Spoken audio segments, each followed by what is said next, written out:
వరంగల్ జిల్లాలో అన్ని పుష్కర ఘాట్లలో ఏర్పాట్లు దాదాపుగా పూర్తి కావచ్చాయి.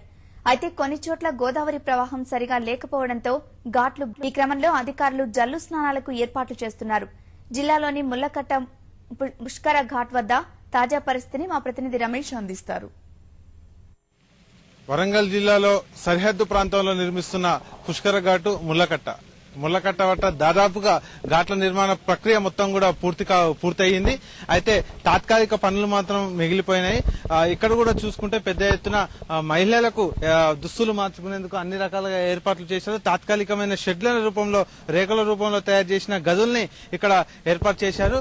లక్షల సంఖ్యలో వచ్చే భక్తులకు ఎలాంటి ఇబ్బందులు తలెత్తకుండా ఉండేందుకు గనక మొత్తం కూడా ఏర్పాట్లు చేసిన పరిస్థితి కనిపిస్తుంది. మరోవైపు చూసుకుంటే గోదావరి నదిలో చుక్కలు నీరు లేని పరిస్థితి ఉంది. అయితే మనం ఇప్పుడు చూడొచ్చు గోదావరి నదిలో అటువైపు మాత్రమే నీళ్లు ఒక పాయ రూపంలో పారుతున్న పరిస్థితి ఉంది. వర్షాలు పడకపోతే గనక ఇక్కడ గోదావరి నదిలో నీళ్లు మాత్రం కనిపించే అవకాశాలే లేకుండా పోయాయి. అయినప్పటికీ ఇక్కడ బావుల నుంచి 2-3 బావులు తవ్వారు. ఆ బావుల నుంచి పుష్కర ఘాట్ల మీదకి ఎత్తిపోసే ప్రక్రియను కూడా ఇక్కడ చేపట్టారు. ఇప్పుడు మనం చూస్తున్నాం ప్రత్యక్షంగా అక్కడ నుంచి బావుల నుంచి తోడిపోస్తున్న నీళ్ల ద్వారా ఇక్కడ పుష్కర స్నానాలు కొనసాగించేందుకు అధికారులు అన్ని రకాల ఏర్పాట్లు కూడా పూర్తి చేశారు. ఆ ప్రక్రియను ఇప్పుడు మనం ప్రత్యక్షంగా చూడొచ్చు.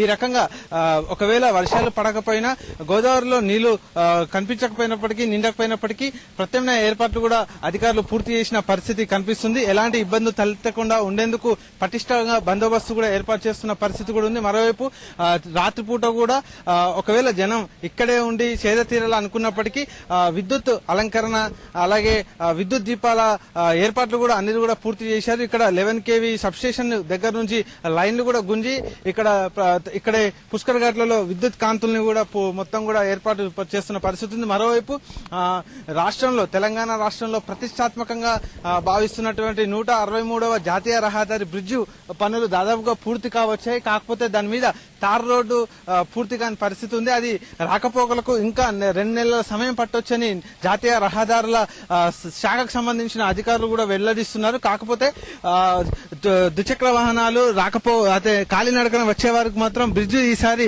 అనుకూలంగా కలిసి వచ్చే అవకాశాలు కనిపిస్తున్నాయి. మొత్తాన్ని చూసుకుంటే కనుక ముళ్లకట్ట వద్ద గతంతో పోలిస్తే కనుక గత వారం రోజుల ముందుతో పోలిస్తే కనుక ఇప్పుడు కాస్తంత పనుల్లో వేగవంతం చోటు చేసుకోవడం వల్ల దాదాపుగా పనులు ఇక్కడ పూర్తయిన పరిస్థితి కనిపిస్తుంది. ఇక తాగునీటికి ట్యాంకర్లు ఏర్పాటు చేస్తామన్న అధికారులు వాటిపై దృష్టి పెడితే 14వ తేదీ వరకు అన్ని ఏర్పాట్లు కూడా ప్రజల ముందుకు వచ్చే అవకాశాలు కనిపిస్తున్నాయి. ఇది ఇక్కడున్న తాజా పరిస్థితి. కెమెరామెన్ ఇస్మాయిల్ తో రమేష్, ఈటీవీ న్యూస్, వరంగల్.